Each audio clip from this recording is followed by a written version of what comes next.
You're tuned in to Northeast Kansas's #1 source for high school highlights, Kansas Prep Zone. And it starts now.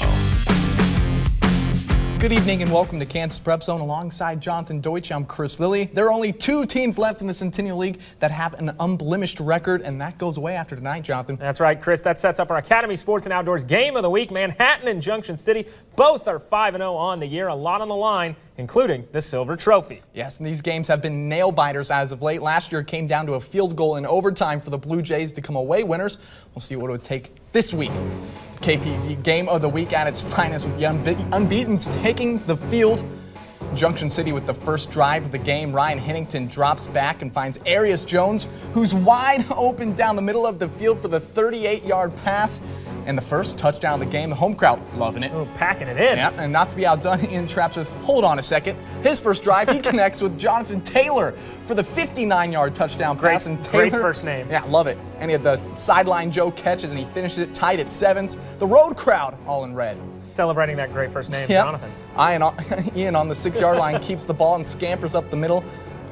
And they would take the lead. And after holding Junction City to 3 points, Manhattan on the 28, Ian hands it off to Tariq Gerald, who finds his way to pay dirt in the end zone.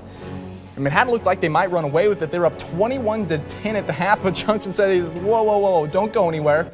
Go to the second half. Timothy Bill takes it up to the right, boom, in for the touchdown. And with 5 minutes to go in the game, Junction City would rattle off 12 unanswered points, and they would take the lead there 22-21. But with those 5 minutes left to go, the Indians went down the field and Ian Trapp scored the go-ahead touchdown. Manhattan wins 27-22. The Silver Trophy is back in Manhattan.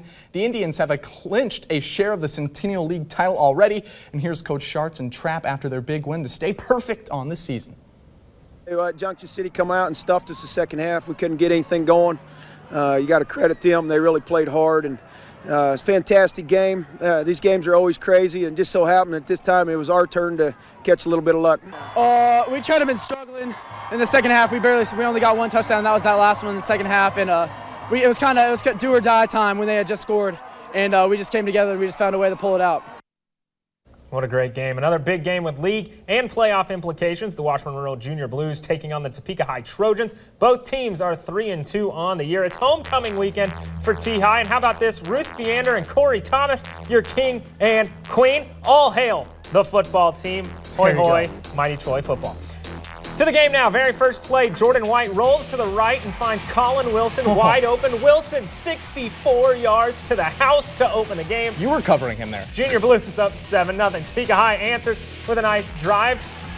Ruth Feander for the kick, but it's blocked by Rural. Topeka High still down 7. Corey Thomas hands it off to Kai Thomas, who does what he does best, runs 40 yards, caps it off with a dive to the pylon. He's in. Tie game. On 4th and 1, Topeka High down 3. Corey Thomas looks like he gets close. I don't know. The refs call it a turnover on downs. Oh no! Walt A few Alexander plays thought he was later. I'm so sure he not. did. Hunter Browning able to run it in. Washburn Rural up 17-7 in the 4th. They beat Topeka High by that score. Another big win there. The Emporia Spartans are riding a nice 2-game winning streak, but they're on the road this week against the Seaman Viking team, looking to bounce back from their first loss of the season last week. Also homecoming for the Seaman Vikings at Pierce Field. Congratulations to Katie McLaughlin and Brady Didio, your queen and king of this year. First quarter, Vikings, Dalton Cowan swinging it out to Kevin Morans, gets to the sideline, and he's off 71 yards for the touchdown. Jonathan, there was a theme in this game, and it was big plays. Oh, it wasn't tiptoeing? No. Cowan connects with Nick Steiner for another 70-yard touchdown strike. That was kind of tiptoeing. He was 14-0 Vikes, and Cowan and Steiner, they didn't like it once. They wanted to do it again, this time through the middle of the defense. That goes for 62, a little shorter, but Coach Oxygen, they got to be tired. Threatening again, and here Emporia's defense, that's Bryce Couch, picks it off at the goal line. Then 2 plays before half, the Spartans QB, Jace Stewart, he finds Crouch again, 75 yards. My that gets goodness. Emporia on the board, 21-7. How about that? Just going back and forth, 7 yards. Seaman wins those 35-20. Also, the Hayden Wildcats on the road at Shawnee Heights. The Wildcats looking to double up their win total.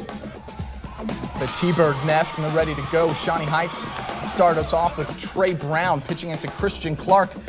Who knows how to rip off big runs here? He goes to the sideline and into your living room for the big gain, finally brought down The drive would stall, though. The T-Birds drilled the 27-yard field goal for the 3-0 lead. A lot of field goals tonight, Jonathan. Of course. Yeah, Kicking game is important. Dylan Smith hands it off to Andrew Smith. The Smiths are here, and Smith scampers for the 71-yard, not touchdown because Smith connection working well, but he'd get a little shoestring tackle down at the 4-yard line, and that sets up Thomas Stringa for the 4-yard touchdown. And the Wildcats, they would take the 4-point lead. Now Shawnee Heights, Trey Brown scrambles, falls. Oh, no, back up. Avoids a sack, and he tosses it to Tice Brown. And John, do you know what to say? What happens? What can Brown do for you? They score the 25-yard touchdown. Shawnee Heights back up, but field goals, I'll tell you. Hayden wins it on a last-second 47-yard field goal from Patrick Elrich to win 23-20. How about that? High school kickers. 47 yards. Impressive. The Topeka West Chargers and Highland Park Scots both entered the week without a win, but that will change tonight with the Scots hosting Topeka West. It was senior night at Highland Park. Always nice to recognize the seniors who have put in all those years of hard work. In the first, West Zach Shima connects with Elliot Marins for the first down. That put the Chargers in the red zone. Nice little front flip there. On the next play, Shima on a design QB run makes a few guys miss. He finds the end zone 7-0 Chargers. Early second quarter now, Shima keeps it himself, then he lets the legs do the work. He zigs, he zags, and he'd get taken down just inside the 5. Next play, though, over the middle to a diving Chris Ellis. Who cares about pass interference? I don't care. Great first name. No wonder he made the catch. Exactly. 14-0 Chargers. Highland Park would respond. Jaquez Barksdale with the carry on the far side. He's able to turn the corner, get to the 20, and a couple plays later, the Scots punch it in on a 1-yard run by Jaime Fernandez. Highland Park would punt it out of the end zone for the safety, which set up Topeka West with a 29-20 win, their first win of the year. Silver Lake Eagles looking to stay undefeated as well, with the Riley County Falcons in town. Pick this one up middle of the second. Miscommunication at the snap. Ball goes into the end zone, and Riley County Clay Reed falls on it. We're all tied up at 14. Whoa, a little upset on the road. Whoop, whoop, whoop. Riley County with the ball now. Wes March, he's going to run. Those are sirens. I got it. He loses the ball. Silver Lake takes possession. That's what you need at home. Time running out in the first half. Dalton Doltmeyer finds Ryan Wagner. That's going to move the change for Silver Lake. And then with seconds remaining, it's Doltmeyer airing it out. This one caught by Wyatt Hyman in the end zone. But wait, the ref's going to say incomplete. We're all tied going into halftime. Third quarter, Doltmeyer dropping back. Riley County bringing the pressure. He's sacked by Reed. Silver Lake, they stay undefeated, though. They win it 27-14. So we playing them close. Exactly. So we have a few undefeated teams left in our area. I love it. Great stuff from our first set of games, Jonathan. And we'll let the Topeka High crowd carry us out. Kansas Prep Zone will be right back.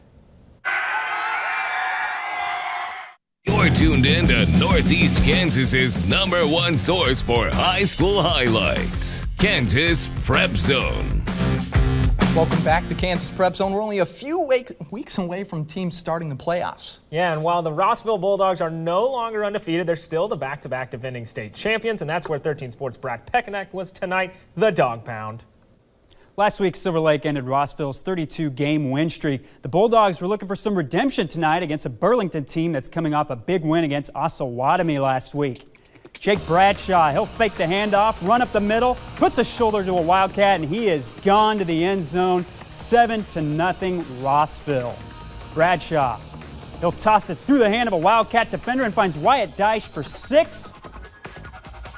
A few minutes later, Bradshaw keeps it, and he will run it all the way to the end zone for a 60-yard touchdown. Rossville strengthening their lead, up 21-0. The Wildcats have to punt. It's way, way up there. Schumacher fields it. One tackler misses it. He spins, he jives, and then it's light speed all the way to the house. What speed? That's what speed do. Bradshaw, once again, another QB keeper. He'll follow his blocks and get in the end zone for another touchdown. Rossville, they'll bounce back and get the 56-7 win. A few more scores for you. Perry Lecompton and Nemaha Central. The Thunder win 48-7. Rock Creek beats St. Mary's 35-7. Holton beats Hiawatha 66-26. Sabetha Crust ACCHS winning 79-0. Jeff West and Royal Valley. Panthers win 24-8. Wabaunsee facing Jackson Heights. Wabaunsee wins 28-14. Chris, we'll send it back to you. Thanks for that, Brad. And Melissa was on her A game tonight, scouring through Twitter looking for our Kansas Prep Zone fans. Melissa, what were people tweeting about tonight? You know, Chris, this really was the first truly crisp fall football feeling night out there, but these fanatics from Shawnee Heights didn't quite get the memo. They didn't want to smudge the chest paint, we guess. Thanks to Jarrett for showing your T-Bird pride with your friends. Washburn Rural fans, on the other hand, had the perfect cozy theme, cuddled up in their PJs. They said they didn't want their opponents to be sleeping on them. Hayden fans showing their colors tonight, sporting pink for breast cancer awareness. Thanks, Kara, for sending this in. And let's share a couple homecoming highlights. First, Junction City with an early Fanatics entry. This from their pep assembly earlier today. And at Seaman, Katie McLaughlin and Brady Didio. I am told Brady manages several of the sports teams there. His classmates wanted to show their appreciation for all he does behind the scenes by putting him front and center in the spotlight tonight. So congrats to Brady. And finally, the saga continues for Jonathan. He found lots of signs from the Highland Park fans, but alas, I do not see his name anywhere on them. But the Scots showing some great spirit this evening. Chris, we love seeing all those photos. They just need to use the hashtag KPZ. It's that easy. Thanks again, Melissa. We'll keep on looking for that sign for Jonathan. You know what? Shine bright like a bright star. That was to you. I'm convinced that it's never going to happen. Melissa, she's going to continue to taunt me about it. Well, we'll know what will not happen. Another score update and our play of the night right after the break. You're tuned in to Northeast Kansas's #1 source for high school highlights, Kansas Prep Zone. Welcome back to Kansas Prep Zone. Chris, do you know where I can go online to vote for a student that excels in sports and the classroom? I know exactly where you can go. You can go to WIPW.com/sports and nominate me there. This week's Scholar Athlete of the Week was Seaman quarterback Dalton Cowan, in case you're wondering. Okay, perfect. Now that we have that cleared up, here are some more scores for you. Marysville wins their 4th in a row, shutting out Chapman. Olpe shuts out Yates Center 47-0.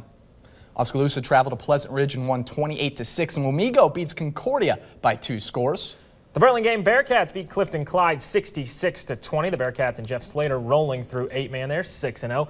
Speaking of undefeated, Abilene beats Clay Center 35-14 on the road. Santa Fe Trail at home against Prairie View. The Chargers win it 39-6. Council Grove tops Central Heights 47-6. And that just about wraps up for tonight's Kansas Prep Zone. But first, here's this week's Play of the Week, brought to you by Vision Bank. This week's winner, no stranger to our Play of the Week. It's Rossville's Cole Schumacher, who just continues to wow us on the field. Yeah, here he fields a punt. One tackler misses, spins, as Brad said, jives. I don't know what kind of move that is, but he breaks it off. Get out of my way for the big touchdown on the return. No one could stop him.